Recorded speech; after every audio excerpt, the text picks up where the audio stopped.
course on drafting, pleading, and conveyancing, organized by School of Law, Fairfield Institute of Management and Technology, under the aegis of IQC and in association with Pro Bono Club.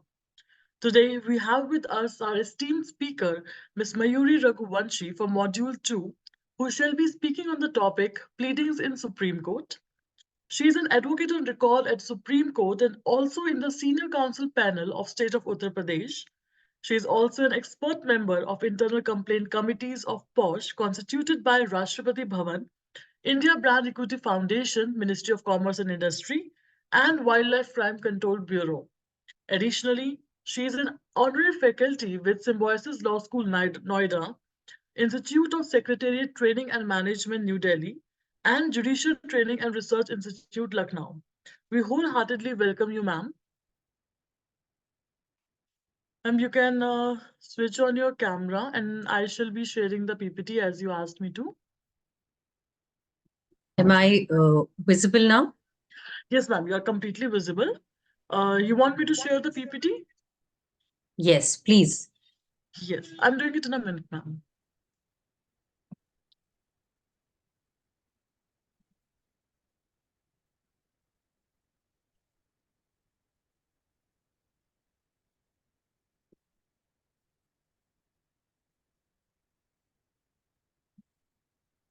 Okay, ma'am. I have shared the screen.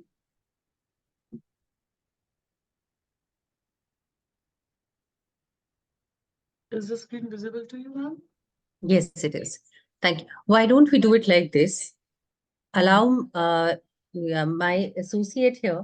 She is going to share the screen. You may please permit her. Her name is Akanksha Rathore.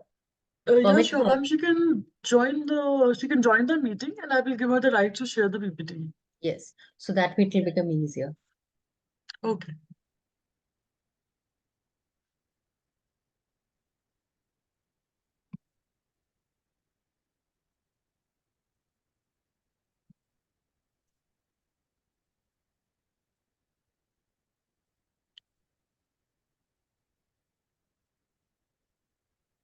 Yes. Can we share the PPT now? She has joined the Zoom meeting. Yes, she has. Okay, then she can share the screen. Her name is Akanksha Rathore. Akansha Rathore. She is not a participant as of now.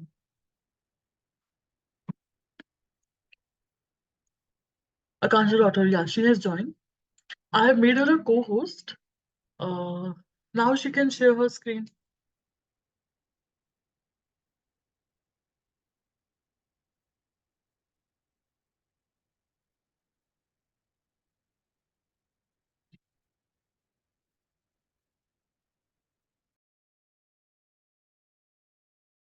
We are not audible. Yes, thank you very much.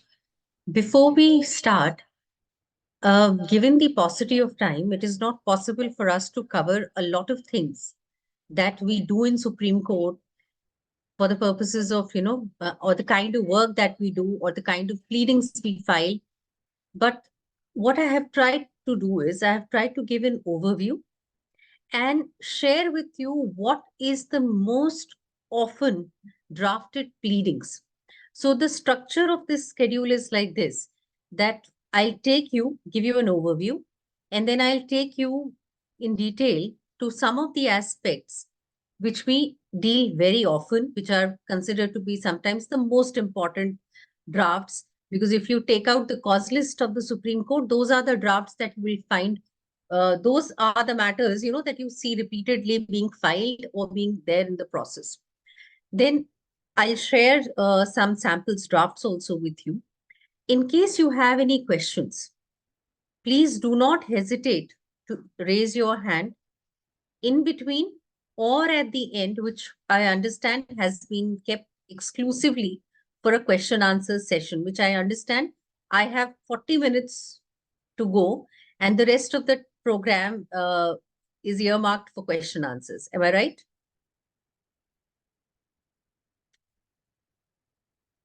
Madam, is my understanding of the timeline correct? Yes.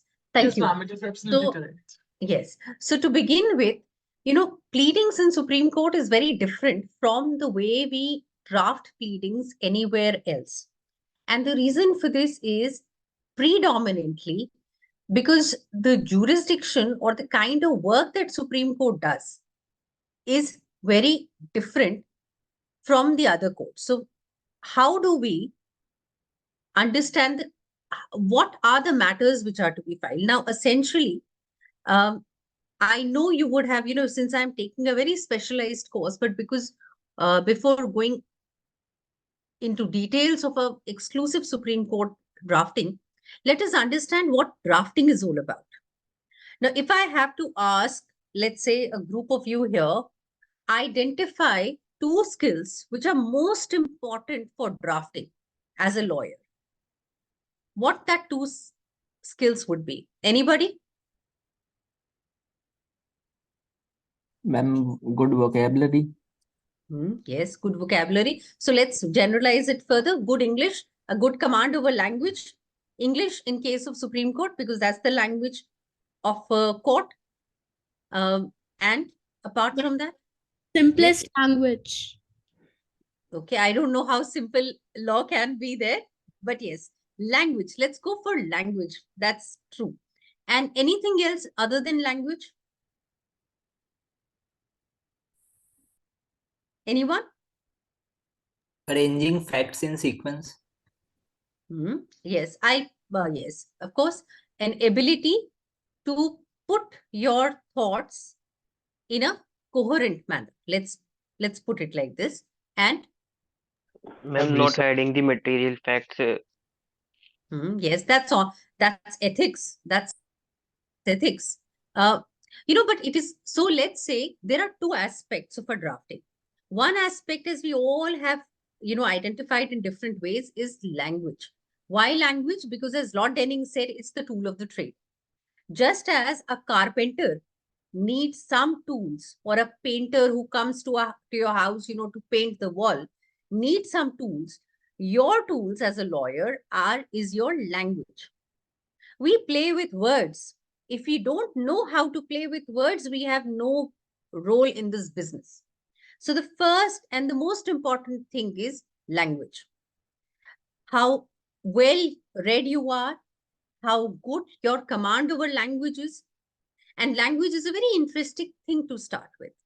And the second is your knowledge of law.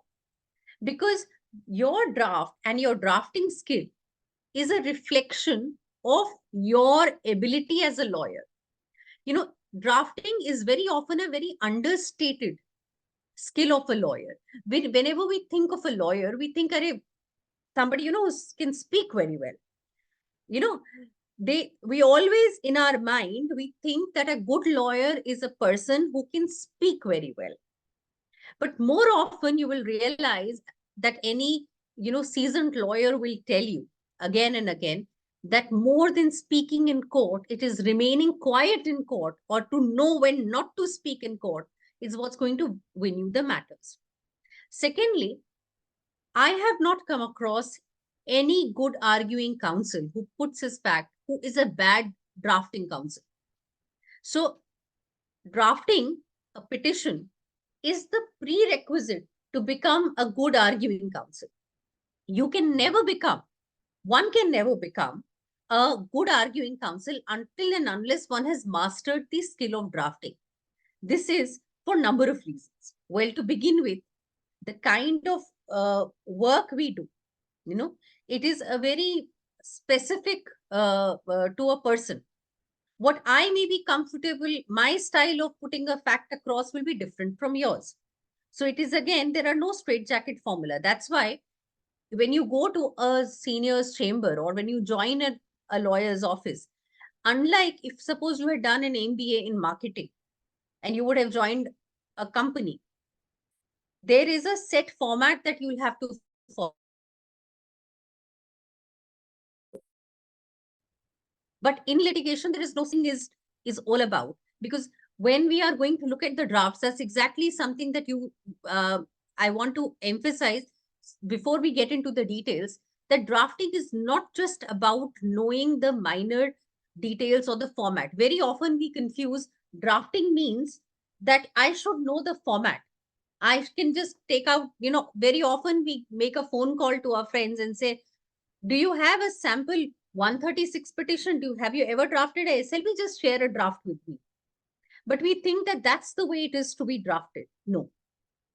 In fact, you don't need anybody's help. If you're in one of the prerequisites of being a lawyer is this, that you should be able to draft on your own. So one, of course, is the language. The second is your knowledge of law. Now, every draft that you make has two aspects of law involved in it. One, of course, is the substantive law, which means that suppose you are drafting a case relating to a matrimonial dispute. So what is your understanding of matrimonial law? How well read you are in the matrimonial law? That is going to be reflected. Suppose it's a tax matter. How well you know a taxation law? Or it is a matter relating to insolvency and bankruptcy. How well versed are you with that law? And second, of course, is the procedure that is to be followed.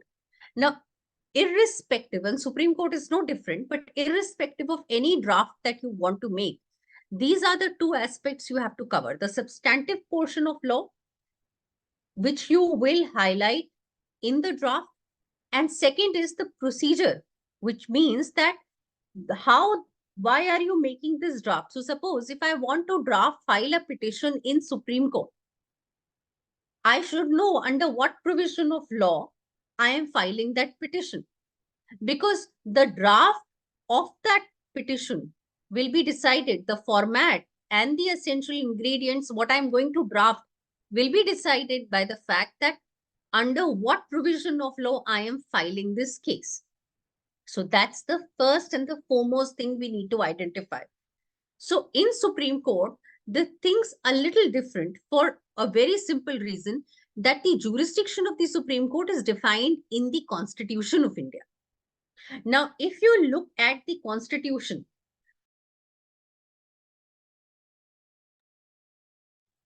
three kinds of jurisdictions. One is original, second is appellate, and third is advisory. Now, I'll go in the reverse order, because advisory is the simplest thing.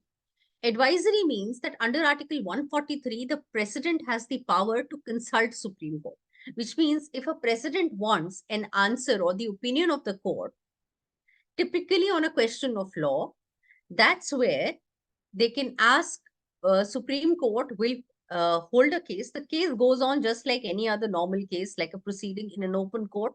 The Chief Justice of India or any other judge is not going to sit in their office and write an opinion. No. There will be a questions which are framed. There will be an open hearing. And lawyers in those cases are going to file, written arguments and submissions, and will assess the court in arriving at a conclusive verdict on the opinion. Now, typically, if you have read judgments which starts with like in re Delhi laws, those are the matters where Supreme Court has passed judgment in the advisory jurisdiction. So the process, so now see, because you are going on an advisory, what you will draft, how you will draft will be derived and will be driven by the fact that how we are looking at this whole purpose of, the exercise. Similarly, in an appellate jurisdiction, the court is actually hearing appeals from the lower court, which means there is always a judicial order that you are challenging. So in these drafts, something which is common is this, that you will always highlight that what is the error in the order passed by the court below and why Supreme Court should interfere. Because Supreme Court, as a matter of fact, is the last court of appeal. So these matters are not coming to the Supreme Court for the first time. And even these appeals, you will see that they are very different, and diverse in their nature. Like, for example, the first part of the appellate jurisdiction deals with appeals on certificate from High Court, which means, and if you read the judgments, particularly, until 80s and 90s, you will see that a lot of time, the judgment starts by saying, like, if it is typically a Supreme Court judgment, it says appeal on certificate. this is an appeal on certificate from High Court or by the order of so-and-so, so-and-so. Or sometimes when you read the High Court judgments, you will find a mention that after the judgment they write, at the request of the counsel of so-and-so, and a certificate for appeal to Supreme Court is granted. Now, those are the cases where the High Court will say that, yes, we are giving a judgment in this matter, but we still think because of the nature of the case involved, we are issuing a certificate that an appeal should lie. So typically, these are the appeals and drafts where you will start by saying that, this is the issue involved, and this is the issue on which the High Court has issued the certificate. Now, imagine if you are missing this very point in your draft, then you are missing the whole purpose of a appeal by certificate. However, now the most common provision under which petitions are filed is Article 136, which is a special leave to appeal. Now, this is a very, very typical provision because under the Constitution, this power is only bestowed on the Supreme Court, which means that there is no other court in India where you can file an SLP except Supreme Court. And the format, the draft of the SLP is very different and very unique, and for reasons that we are going to discuss in detail, because it's it's one of the most common drafts. That's why we are going to deal with detail a little later. Then comes the review jurisdiction. Now, review are typically those that when Supreme Court reviews its own judgment. Like, for example, you will see that the famous 377 case that was passed in a review. Supreme Court Justice Sanghvi had earlier held it otherwise, but then another bench was constituted in a review of that judgment. So when you draft a review petition, you are going to highlight that why you are before the court, and you must highlight that the grounds which are mentioned for review or available for a review are satisfied in your case. Now, imagine a draft where these ingredients are missing. Then the very maintainability of your review petition will be under challenge. Now, these are some of the common threads that you will find throughout each of the drafts. Then there are statutory appeals. Statutory appeals typically means that there are some acts that specifically write that the appeals in these cases will lie to the Supreme Court, like National Green Tribunal, where under Section 10 it is stated that in certain case orders passed by the NGT, the appeal will lie directly to the Supreme Court. Same is with Insolvency and Bankruptcy Act, which says that an order passed by NCLAT, which is National Company Law Appellate Tribunal, in those cases, it will lie directly to the Supreme Court. So those are statutory appeals which are filed in the Supreme Court. Now, the format, if we speak strictly about the format, you are here also exercising an appellate jurisdiction. So again, what is expected from you is to point out that the court below or the tribunal in most of the cases, what is the error in their judgment. That is why you have preferring this statutory appeal before the Supreme Court. So until and unless your draft highlights these errors, your draft may not be really maintainable or ready for an argument. Because at the end of the day, please remember, what does a draft do? A draft is the center stage on which you will perform the final act of placing your argument. So that's the stage, that's the edifice on which you will build up the building of your case. Something which is not part of your pleading, you will find it very difficult to start. And as a young lawyer, let me put it, very frankly across, it is also your visiting card to the judge. Before the judge will come to the court, before he will actually know who you are, and before even you will open your mouth, the judge would have read your draft. So how good or how bad your draft is, the judge will have an impression. And judges do remember, do see who has drafted the petition, how well the petition is drafted. And sometimes if a petition is very well drafted, you really don't even have to open your mouth in the court. That's a practical thing which happens. The judge will already would have been, so if your draft is so clear, he will come prepared, would have read it, and will only ask perhaps a question or two to you, and will pass an order there. So sometimes that's the worth of a good draft. So drafting may not be, it is of course a very much an underestimated skill, whereas in reality, it is the most important skill a lawyer must have. Now, coming to the final jurisdiction of the Supreme Court, which is original jurisdiction. Now, Article 32, as we all know, deals with writs.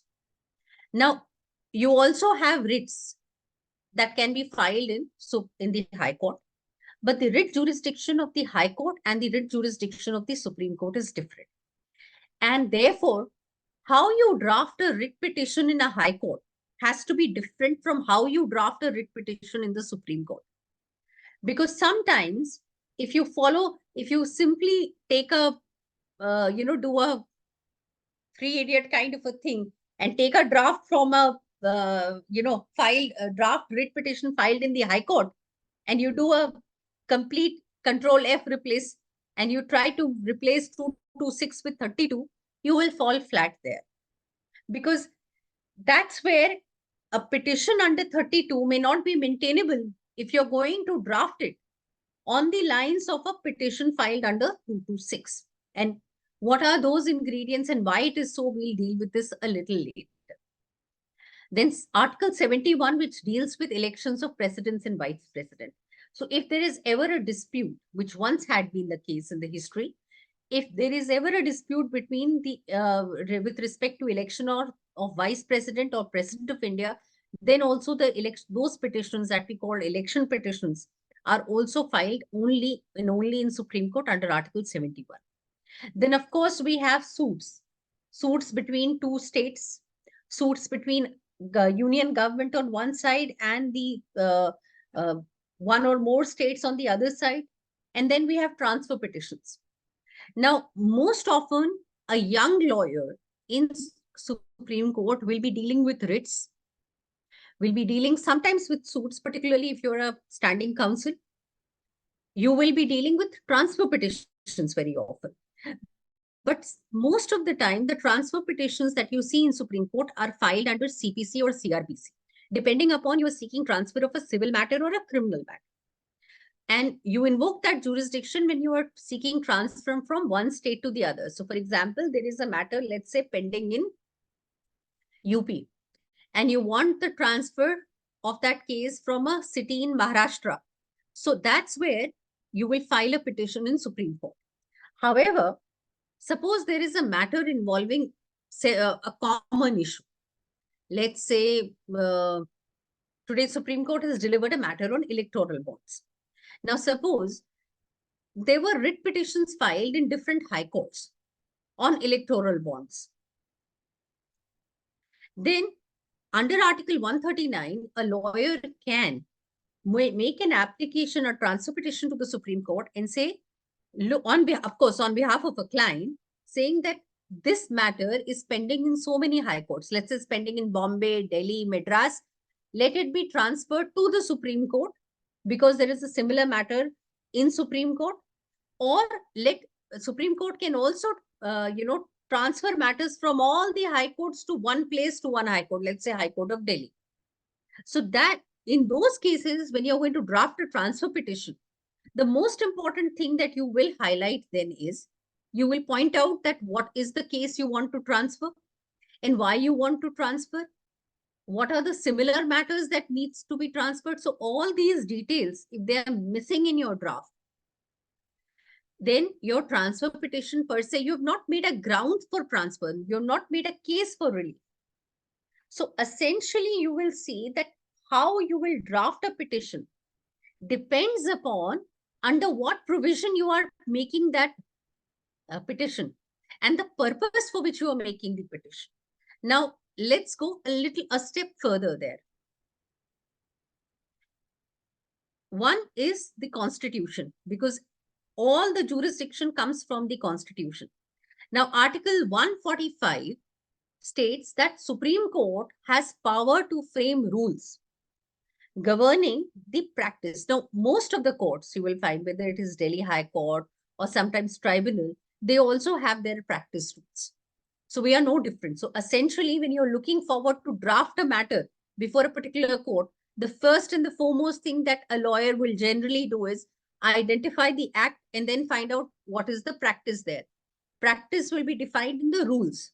So in Supreme Court, the rules which govern the practice and therefore our pleadings are drafted in accordance with the Supreme Court rules, which is presently what is in existence is Supreme Court rules of 2013.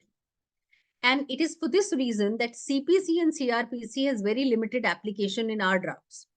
So typically when we are moving an application, let's say for bringing the legal heirs on record, maybe yes, the provisions of CPC will apply, but they won't apply completely because we are driven by the Supreme Court rules. And in any event, please remember, Supreme Court all the time has the power under Article 142 to do complete justice in any matter. It is not bound by its own rules also. And Article 141, where they say that Supreme Court has the power, whatever law they pass has the power, is the law of the land and is binding on all courts. So it's also a court of record. So these facts typically, so when you will see that when we make applications to Supreme Court, we make applications under Supreme Court rules. We usually don't write that this application is to be read with section 151 of CPC. We really don't do that. We refer to the rules, the powers of the Supreme Court, because CPC and CRPC has very limited applications. And in most of the time, the applications of CPC and CRPC is with reference to those things where the rules are silent. So for example, if an indigenous person or a petition has to be filed, then whether the provisions in CPC will apply mutus mutandi to the pleadings in Supreme Court, maybe if the rules say so, or if the rule is silent. But otherwise, the pleadings have to be drafted in accordance with Supreme Court rules. So if you sit down to draft a SLP or a special leave petition in Supreme Court, please remember it has to be drafted in accordance with Supreme Court rules. You can't draft it following a process. You can't look at CPC and say, all right, CPC says this should be part of the plain. This should be stated in the written statement. So I will apply this principle and draft an SLP. You can't do that. You will not be able to apply those principles of pleadings in so far as Supreme Court is concerned. So your textbook, your rule book is Supreme Court rules so far as Supreme Court pleadings are concerned.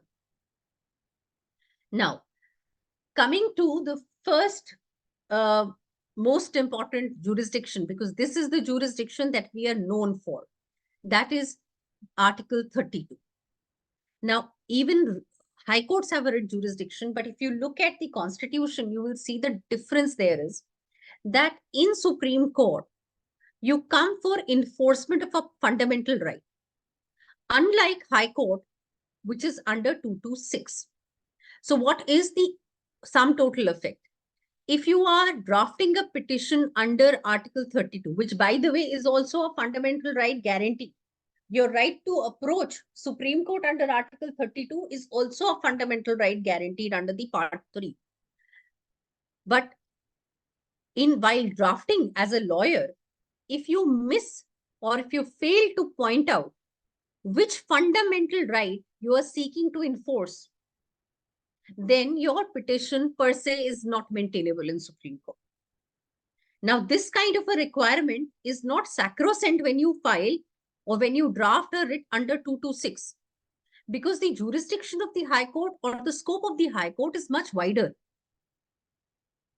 as compared to the Supreme Court. You can only come to Supreme Court under writ jurisdiction when you are able to show that there is an infringement of a fundamental right. Now, writs, as we know, under Article 32 is defined as writ of habeas corpus, mandamus, certiorari, prohibition, and quo warranto. I'm not defining what each one of them mean because I presume that these are the things you would have already done while dealing with the constitutional law. But Supreme Court also deals with how these writs are to be filed and heard in the Supreme Court rules. Now, typically, how the rules deal with these writs is it divides the writ so far as pleadings are concerned in two parts. So there is a there is a portion of the rules which is dedicated. If you look at Supreme Court rules, you will see that there is one part of the rule which deals with exclusively habeas corpus. I've given on, you can see on screen the order and the rules that I've highlighted. So rule 3 to 6 deal extensively with habeas corpus. Now, why habeas corpus is kept differently is because of a very obvious reason. When you move to Supreme Court for a habeas corpus, there is a person who is restrained. So apart from the other requirements which are common to all other writs, where you will have to define who the petitioner is, who is the person who is approaching the court, establishes antecedents, because unlike in appeal, this is an original jurisdiction. And this is for the first time the person is coming before the court. So the court has to know for the first time who is the person who is before them. So the description of the petitioner is sacrosanct and very important. Then, of course, because you're doing it under 32, you will have to identify which fundamental right you are seeking to enforce.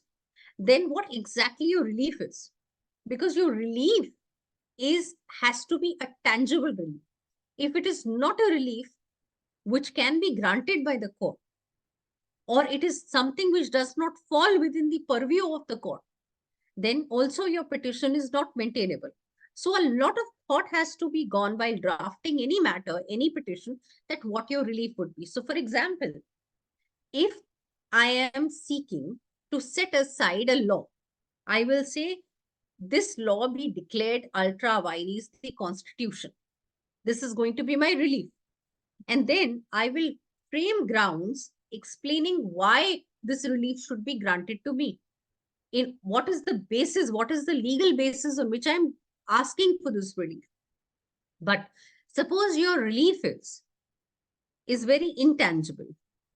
Let's say your relief is that the Supreme Court should, let's say, to issue a writ of mandamus directing the court, directing the union government to take steps or frame policy for reducing the pollution in the city of Delhi or NCR. Now, here you are simply asking for a policy to be made. Now, imagine how will the court, let's say your writ is allowed. What will the court tell the government? Yes, please frame a policy. Then there are judgments to that effect, which says that framing of policy is an executive, it falls in executive purview. Doesn't have, Supreme Court really doesn't have, judiciary doesn't have a right over there to direct framing of a policy. Policy matter, policy decision is an executive function. So you will face a problem there. Or suppose, let's say you are asking for a relief that the land, the encroached lands may kindly be released. Now, if you're not giving a description of the encroached lands, or whatever lands have been encroached may kindly, thinking and believing. So your prayer that will be allowed will be, if suppose your petition say relief writ allowed, what that impact it would be, it will remain vague. So tomorrow when you will go to execute the order, you will not be able to actually execute the order on ground. So how you draft a relief becomes extremely important. Now, every petition is accompanied by an affidavit. But in case of, so coming back to habeas corpus, all these requirements are common to all the petitions, including habeas corpus. But habeas corpus has one additional requirement, because when you're asking for a habeas corpus, there is somebody who's under a restraint order.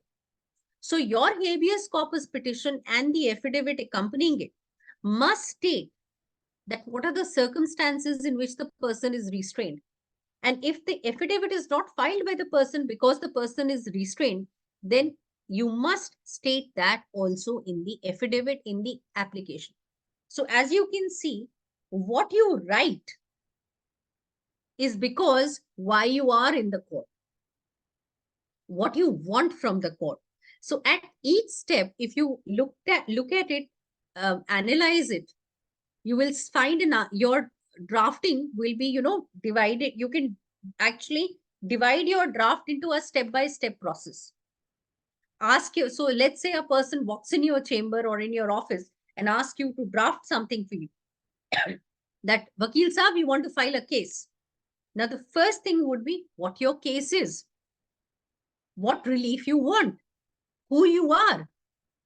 And then comes your job of identifying whether that relief is legally permissible or not. So all these things must come in your petition. Now, another thing is a public interest litigation. Now, public interest litigation is also a writ petition which is filed under Article 32. Now, until 2013, the Supreme Court had, in some judgments, had, laid down guidelines. But after 2013, this very order, so as I just showed in the slide earlier, so 3 to 5 and then 7 to 11, it dealt with writs. Rule 12 of that same order deals with public interest litigation. Now, when you draft a PIL, you have to ask yourself, I am sitting to draft this petition. Is it a public interest litigation or is it not a public interest litigation? If it is a public interest litigation, then apart from all those things that we had seen in the earlier slide, you will have to additionally also include the following 6 points. Because if you don't disclose these following 6 points in your draft, forget about maintainability. Your draft will not be processed in the registry, will not be accepted, will not be registered. Now, public interest litigation in Supreme Court is filed in 4 ways. What concerns us for the purposes of drafting is, you can see in Rule 12(1)(d). That is the only thing that concerns us right now, which is by presentation of a petition in a court. So we are focusing only on one aspect of how a PI, public interest litigation, is initiated. So, it is true that, PIL can be initiated by way of a letter to the Chief Justice, by letter to court, or by suo motu. But if you are a lawyer and you are looking to file a PIL, then you must draft it in accordance with the requirements which are prescribed for the petitions. So simply because PILs can be initiated just on a letter, it doesn't mean that you can also file a simple petition and it will be registered and taken on board as a PIL. Now, please see what a PIL must include. A PIL must include full name, complete postal address, email address, phone number, proof regarding personal identification like Aadhaar or a PAN card, occupation and annual income. Occupation, because you will have to show who you are, what you do, what is your interest in the issue. Then the facts constituting cause of action. A very common mistake is this, that we mistake this aspect of PIL to be a cause of action as we write in the plains. So CPC also demands that when you draft a plain, you draft what a cause of action is, which typically is, that cause of action arose on so-and-so date, arose on this date, then it's continuing. No, this is not what is expected from you when you draft a PIL. What is expected when you draft a PIL is this, that you are able to bring to the court the facts of the case in a chronological order, supported by documents to show that the events have happened, and place to the court that these are the things which has led me to come before the court and file this case. So cause of action here has a different meaning as we understand usually the cause of action when we draft a plain. Then the third most important thing is that the nature of injury caused or likely to be caused. Now, when I say nature of injury caused or likely to be caused, please do remember, do not be under this impression that it in any way exempts you from not writing what fundamental rights you are seeking to enforce. No, you will have to identify the fundamental right And you will have to then define how that fundamental right is being infringed by explaining the extent of injury and to whom, to who's the people to whom that injury is affecting. Is it affecting children? Is it affecting prisoners? Is it affecting women? Is it affecting transporters? Is it affecting people residing in a particular area? All these things step by step has to be pleaded in your draft. Then comes the details of any civil, criminal, or revenue litigation involving any of which the petitioners have legal nexus with. Actually, you need to read this with D, which is what is your personal interest in the matter?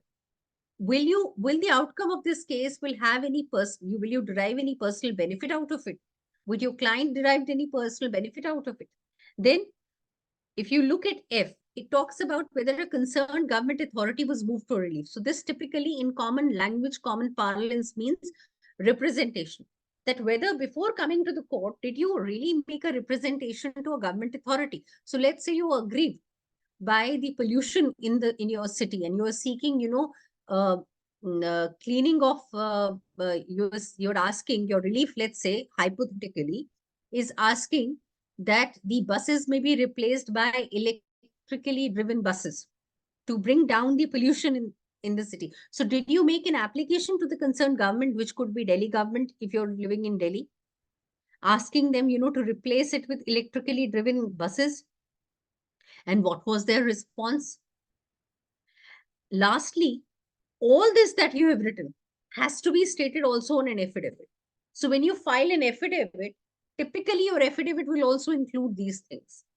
Now, the reason for this is that these petitions can't be filed for an oblique motive or just to gain popularity or for fame. These have to be made bona fidely and actually for interest. You can't make it for fame. You can't make it for profit. It is actually for public interest. It can only be made bona fidely. So if any of these things, if your draft doesn't show or reflect the bona fides of the people who are coming to the court, this itself is enough ground for the court to dismiss it without hearing it any further. So therefore, when you draft a petition, it becomes very important that all these ingredients are put in. Now, before I share the draft with you all, I thought that I'll just finish very quickly with the other aspect, and then we'll quickly come to the drafts. The other most popular pleading, and I'm using the word popular is because this is the most often filed draft, that if you're not, it's said that you're not a Supreme Court lawyer if you've not drafted SLP. So SLPs are very typical, very different, because the format is very unique and the provision is very unique. If you look at the Article 136 of the Constitution, you will notice two things. So typically, if I may ask you to, can you highlight the portion? If you see, Supreme Court may in its discretion. So the word that you need to actually look at it is discretion here first. So nobody has a right to appeal here. All you are seeking is the permission of the court to file an appeal, which the court may allow or not allow. That's a discretion of the court. So therefore, you will find that there are a series of judgments which says that even if there is an error committed by the High Court or there is a mistake, even then we may refuse to interfere with the matter because we are hearing this under Article 136 of the Constitution. So therefore, what becomes very important for you is this: when you draft your petition, you should be able to bring out a case that why interference is warranted. And it can't be simply just an error, just a mistake, just another plausible thing. The way you draft, the way you write your petition, you must be able to, make an impact on the court that, please, this is a case where discretion ought to be exercised. And you will have to say this not by writing a line that please exercise your discretion. No, you will have to make up that case by explaining the facts of the case in that way. Secondly, SLP can only be filed against a judicial order. So as you can see, it is against a judgment, decree, determination, sentence or order, or in any cause or manner or passed by a court or tribunal. So typically, the scope of 136 is very wide. You can come against an interim order, you can come against a final order, you can come directly against a from a trial court to Supreme Court, you can come from High Court to Supreme Court. Even when there is a division bench remedy available before a division bench, that's another thing that Supreme Court may then ask you to go back. But theoretically, there is no impediment in so far as the constitutional provision is concerned on the powers of Supreme Court to entertain a special leave petition. But it has to be an order. Now, if you read this with the rules now, first and foremost, it is one draft that you will have to file in a given format. That format is prescribed in format number 28 annexed to the Supreme Court rules. And typically what the rules expect you to do is, and this is actually common for a lot of other drafts also. So first, your list of dates have to be in chronological order. Like sometimes when you draft a claim, you have the liberty of writing something which has happened, which has recently happened first, and then explain the other events in a flashback. In SLP, if I may say this very candidly, you have no choice to make a flashback. You have to go chronologically, which means the last event will come last. The first event will come first. You cannot describe, it can never happen that an event which has happened earlier in time can be described in a subsequent paragraph. It cannot be. Secondly, you cannot mark your annexures as A, B, C, D, E, F. You mark your annexures always as annexure P1, P2, P3, P4. So which means there is always a numbering given there. It can never be A, B, C, D or Roman 1, Roman 2. No, it is always it is always the Arabic numbers 1, 2, 3, 4, 5. If you are a respondent and you're drafting a reply, you will draft it as R1, R2, R3. Secondly, unlike other petitions, and when we go a little deeper into Form 28, you will see why it is so. In an SLP, you will mark your annexures in the list of dates. You don't mark your annexures in the SLP because there is no place to mark your annexures in the SLP. So there is a list of dates, there is a synopsis which accompanies the SLP, and it is there in the list of dates, you will mark the annexures. The impugned order, the order against which you are filing the petition in the court, is never marked as an annexure because it is, as per Supreme Court rules, to be filed separately along with the SLP. So it is a document accompanying the SLP. Secondly, all the documents are filed in English.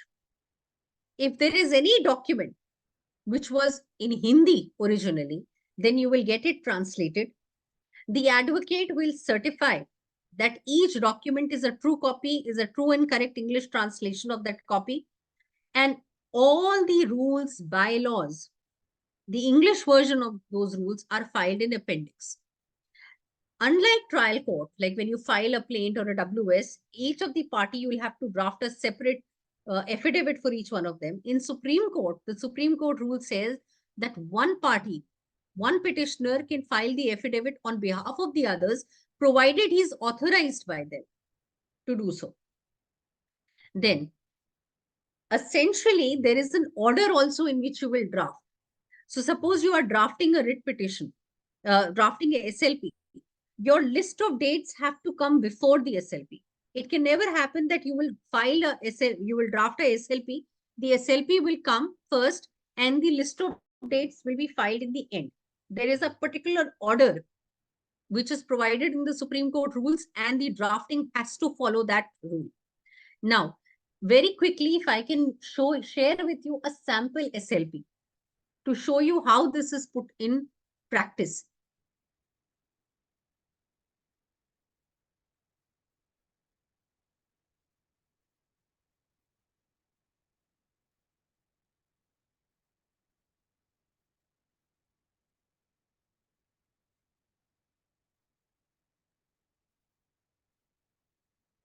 Yes.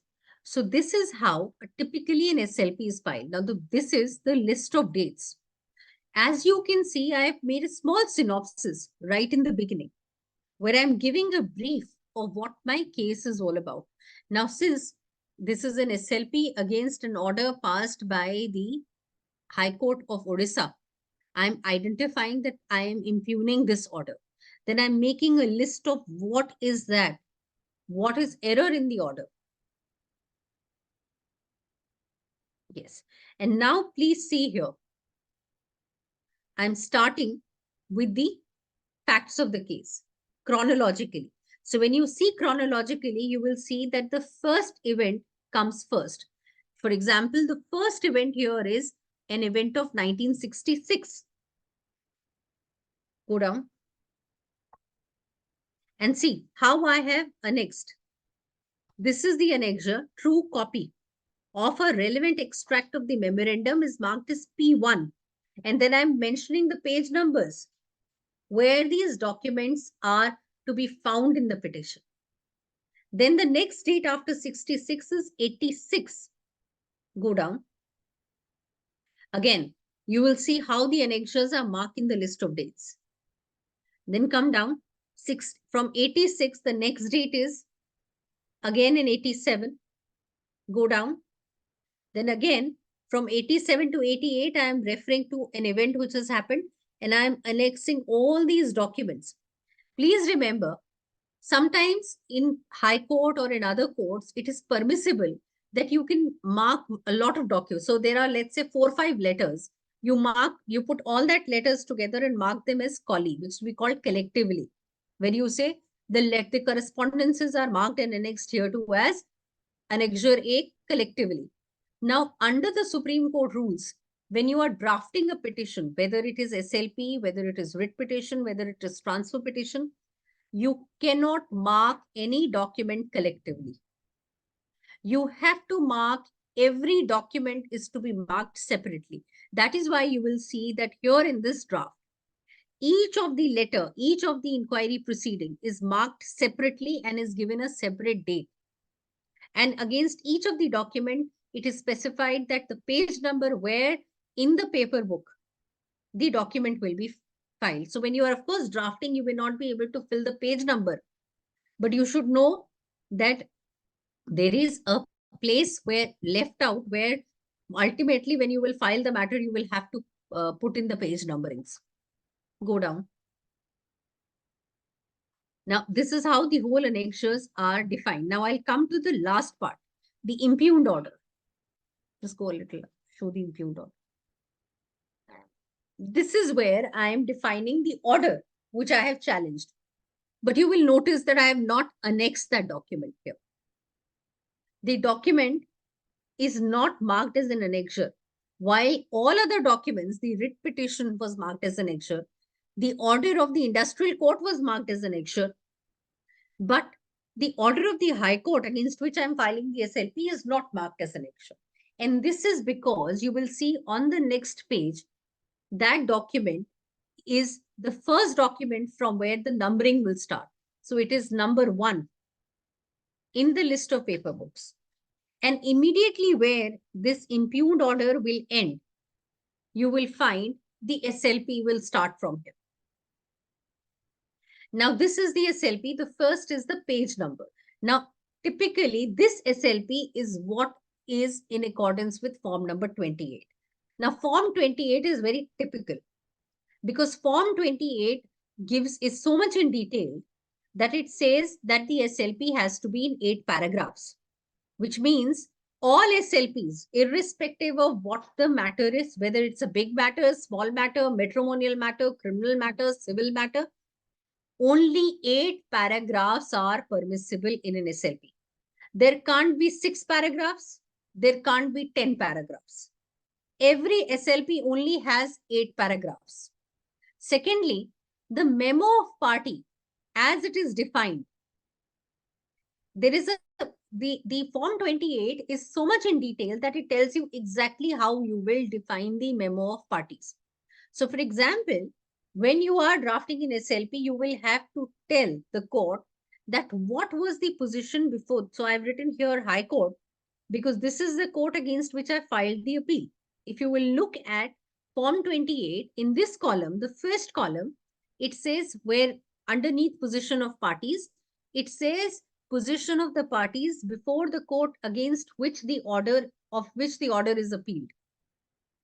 So in my case, it's High Court, so I've written High Court. If suppose you are filing an SLP against an order passed by National Company Law Appellate Tribunal, you will write here National Company Law Appellate Tribunal. If it is National Green Tribunal, you will write National Green Tribunal. Secondly, what was their position in that matter before the High Court and in this court? Then the same applies for respondent. And additionally, you will also have to define and explain whether the respondent is a contesting respondent or a pro forma respondent. If you don't write this itself is a defect in your draft. Now, as I said, there are 8 paragraphs in the SLP as per rules. Now, what does the first paragraph say? The first paragraph has to have 4 things. First, it has to tell us the date of the order against which you are filing the SLP. Second, it has to tell us the court against which the order has been passed, which has passed that order. Secondly, thirdly, the matter in which the order has been passed. And lastly, what is the outcome of that order? So in this case, you will see I've read dismissing. So it could be dismissing, it could be allowing, it could be rejecting, it could be accepting, it could be any of that thing. But your paragraph 1A, if suppose you don't write that what has happened, if you don't write dismissing, if you don't, let's say you were respondent in the High Court and the court has decided the matter against you. So which means the writ petition was allowed. So you will write here, I am coming here because you are aggrieved by the order which allowed that writ petition. Or let's say you had gone to the court in an interim, asking for an interim relief. That interim relief was rejected. So you will write that as well. Now, what is paragraph 2? Paragraph 2 is question of law. Now, question of law is basically the proposition that you place before the court to answer. Now, the difference between grounds and question of law is this. One, of course, it's a question, and the other one is not a question. It's an argument. Ideally, in a question of law, you will have to, for example, let's say question 2.2. See, I have put forward a proposition of law, which is whether the courts below erred in setting aside the order of dismissal passed after conducting an inquiry, even when the provisions of the settlement remains unchallenged. So which means this inquiry, this order is passed in accordance with the settlement remains unchallenged. Is it right? So this is what I'm asking the court to lay down the law on. In the grounds, I will give reasons why the order passed by the court is incorrect. So one, question of law is a proposition and the grounds are the argument. Now, let's see paragraph 3. 3 is a declaration that you give in terms of rule 3.2. In case of a criminal SLP, this will change to 2.2. Whereas in case of a civil SLP, it will become 3.2. These are basically numbers, rule numbers under which the declaration is sought in under the Supreme Court rules. So first declaration is this, that no other SLP has been filed. Second declaration is this, that you are relying on these documents, which are true copies of the pleadings and document. And then paragraph 5 is your grounds. where you will formulate your propositions, your argument. Now, paragraph 6 is your grounds for interim relief. Your ground 5 is your ground for main grounds for the SLP, and 6 is your grounds for interim relief. Please remember the numbering of these paragraphs cannot be interchanged. You cannot do it like this, that you will first make grounds for interim relief as para 5, and in paragraph 6, you can make your main grounds. No. 5 is earmarked for main grounds. 6 is earmarked for grounds for interim relief. Now, please come down to 7. Similarly, 7 is your main prayer. And interestingly, no matter what kind of matter you are placing before the court, prayer in an SLP is a constant thing. You cannot change the prayer in the SLP. Can somebody tell me why it is so? Can anybody tell me why the prayer in the SLP is always constant?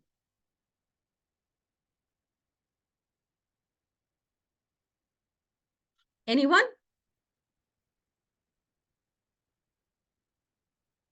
Because when you file an SLP, under the Constitution, you are at a stage where you are seeking a leave to file an appeal. Under Article 136, when you come to court, you are at a stage where you are asking the permission of the court to file an appeal. That is why all SLPs, all drafts have a common prayer.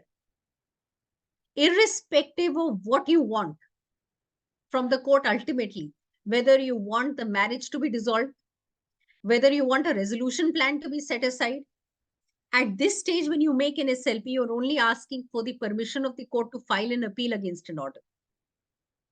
So this alone can be your relief. You cannot have any other prayer drafted. So for example, very often you will have a client coming to you and saying, why have you not written that the marriage be dissolved? Why you have not written that I should be granted possession of the property? Why have you not stated that I should be allowed to withdraw the money? No, because you are coming under 136. This is where 136 is typical and different from all other drafts. Now come to prayer for interim relief, please. You have more liberty than the way you had in the earlier round, because in interim relief, you can always, ask or modify your relief suiting the conditions in which you want your prayers to be drafted. So here, for example, I've asked for a stay. I want the impugned order to be stayed during the pendency of the writ petition. That's all. So this is my interim relief. You can also ask for, in case of typically criminal matters where we say an FIR has been registered, we ask for interim prayers that no coercive action may be taken. Another interesting thing is that when you draft an SLP, you don't draft your application separately for interim relief. This SLP, these 8 paragraphs is all that you draft. Whether you want to draft an interim relief, you want to ask for any grounds, you want to make a case for an interim relief, everything comes in these 8 paragraphs. So in these 8 paragraphs, you will have to fill your entire case. You cannot go beyond these 8 paragraphs. You cannot move away from these 8 paragraphs. So this is for the SLP. Now, you have more liberty as compared to this when you draft a writ petition. And if I may start, because of paucity of time, I'm taking liberty to coming straight away to a PIL.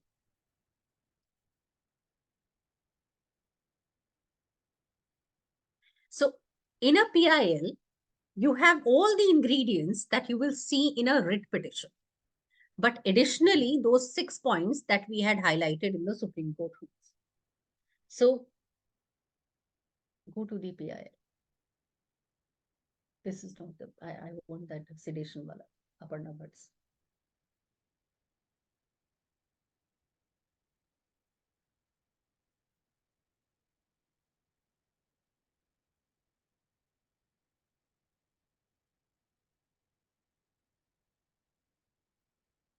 All right, then just let this, just let it be this.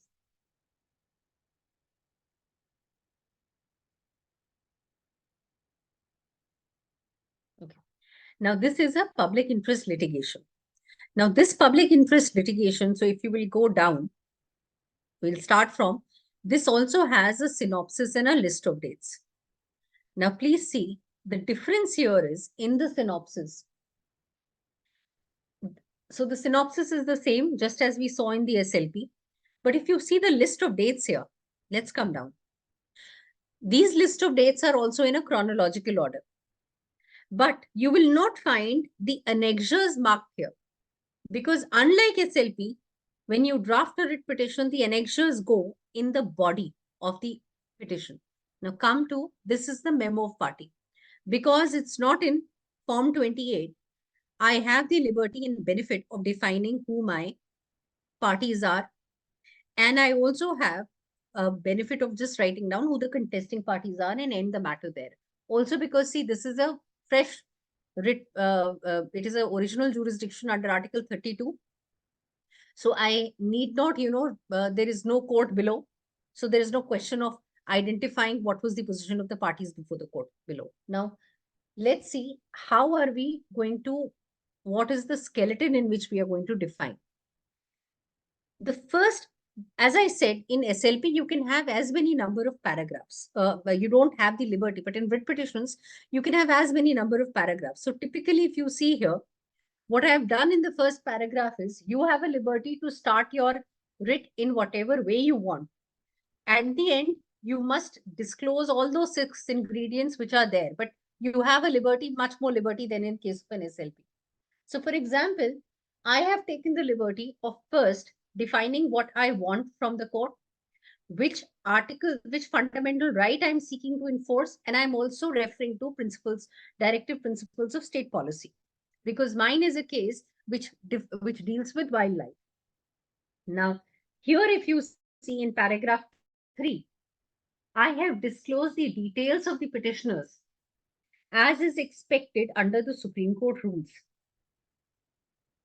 Then typically come to paragraph 4, please. And here I'm giving an assessment of, I'm making a statement that the outcome of the present case does not benefit the petitioner personally, financially, or otherwise. So again, another requirement. Then comes the list of litigations earlier filed. This is the list of earlier litigation earlier filed.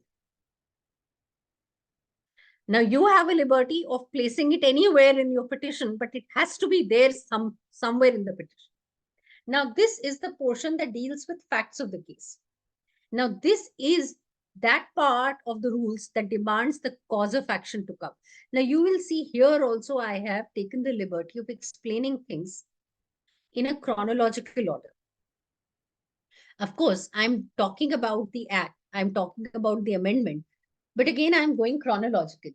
And here, when you see, I have marked the annexures, unlike SLP, in the body of the petition here. See. So this is the first annexure that I have marked. Now, this is the way in which I have gone ahead and defined the whole thing. All the annexures are marked like this. Now, coming, next thing that I have done is I've formulated arguments, I've formulated grounds.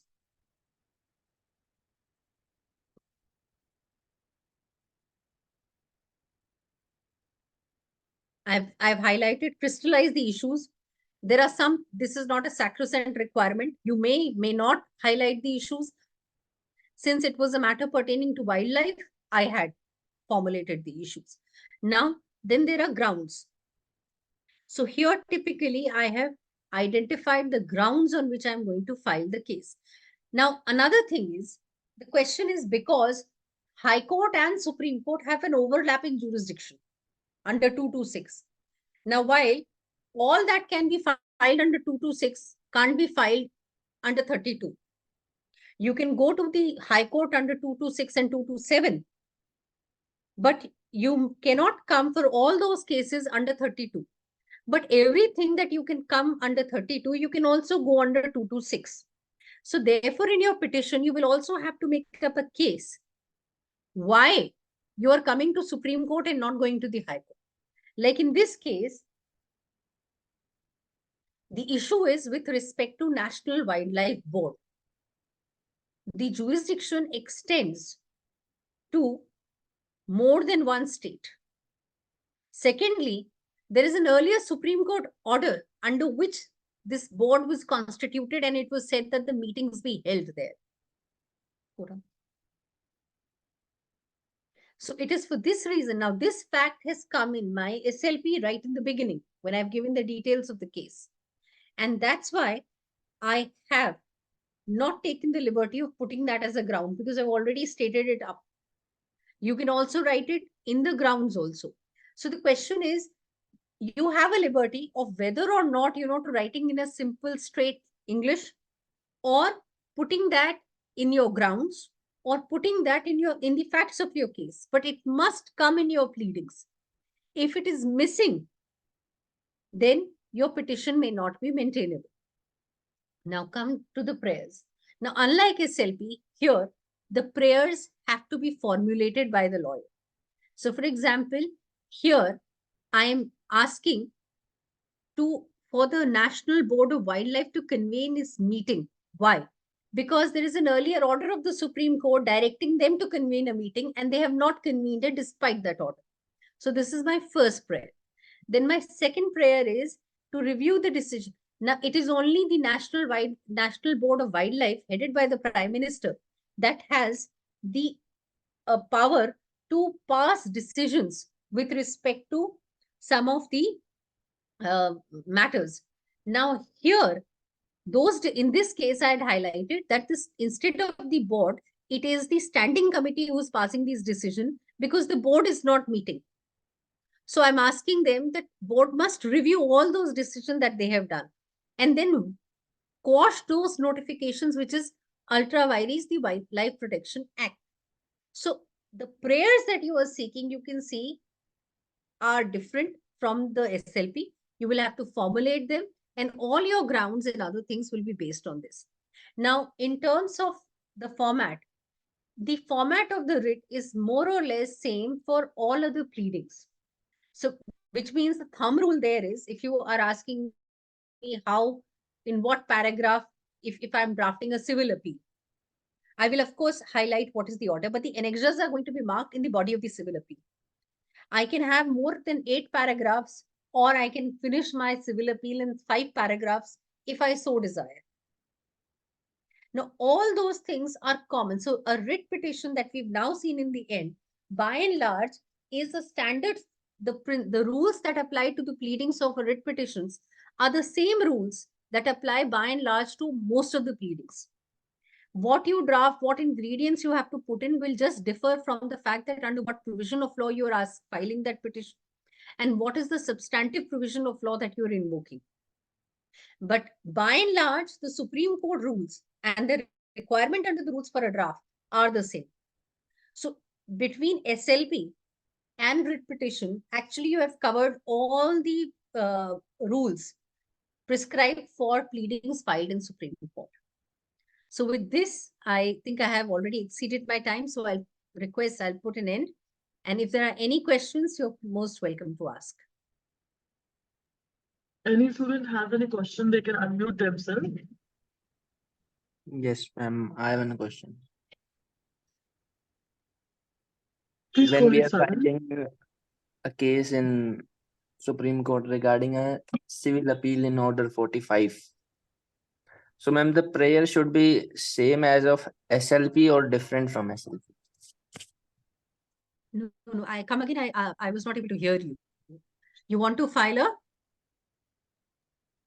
Civil appeal under Order 45, ma'am. How can you file a civil appeal under Order 45 in Supreme Court? CPC, ma'am. Yes. How can you file? Let's just share on screen Order 45 of CPC. Just give me the CPC. Just give me the CPC.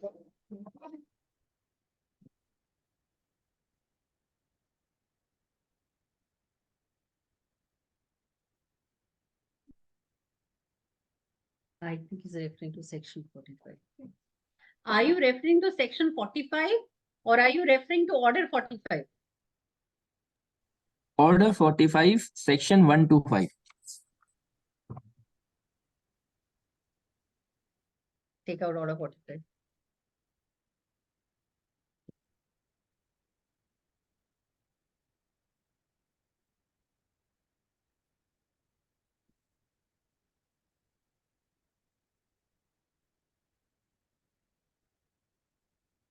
Okay.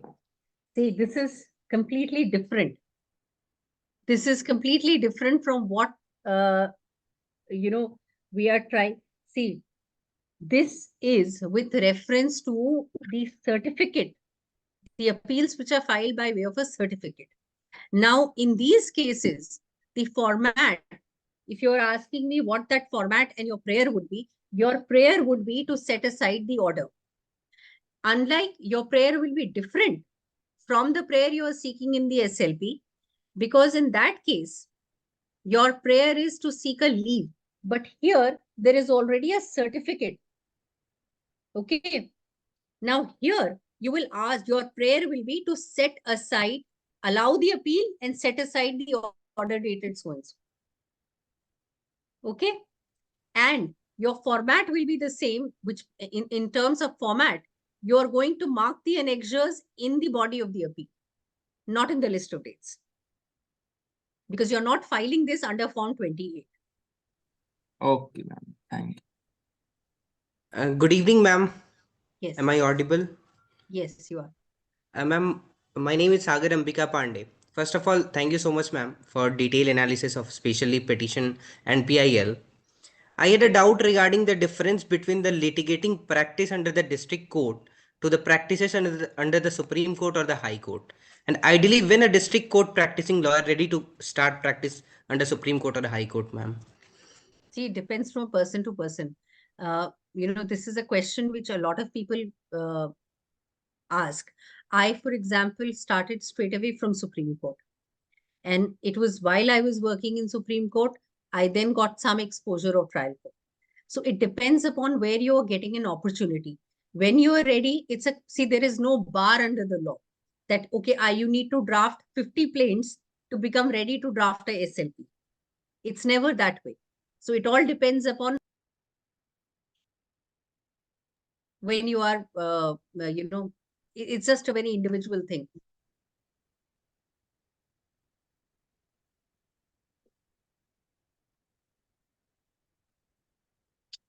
Any other query anyone has?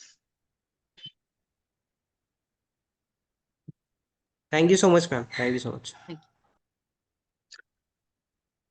No other Excuse me, ma'am. questions? Yes, ma'am, I have a question. I wanted to ask, ma'am has clearly stated that the Supreme Court can reject a petition under Article 32. But when I study Constitution, our professor told that Supreme Court can't reject any writ petition under Article 32. No, the petitions can always be rejected. See, the thing is, if a petition does not let's say you have drafted a petition, but you are not able to show to the court that it is a case where an enforcement of fundamental right is involved, the court can always reject that petition. You will have to make up your case. Simply because you have drafted something under 32 is not enough. You will have to prove that in your draft, in your pleadings, and then in your argument, that it is a fit case for interference by Supreme Court under 32. The petition is maintainable under 32. Ma'am, one more doubt. I can't hear you. I'm sorry.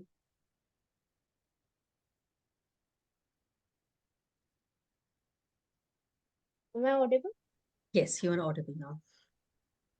Ma'am, one more doubt was there that we can't go directly to Supreme Court under Article 32, no? We have to first approach the authorities and further people.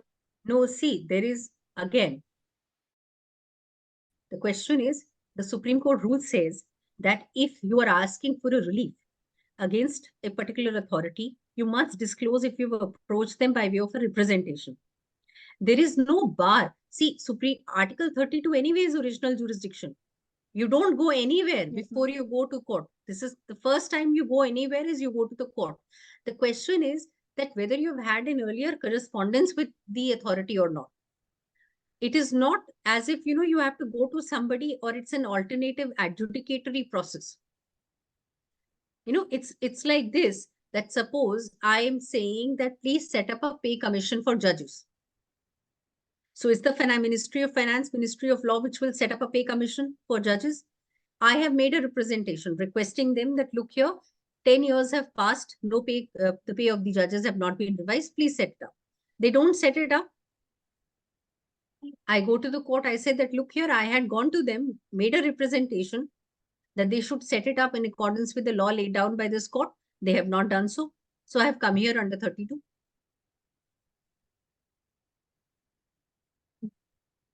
thank you so much, ma'am.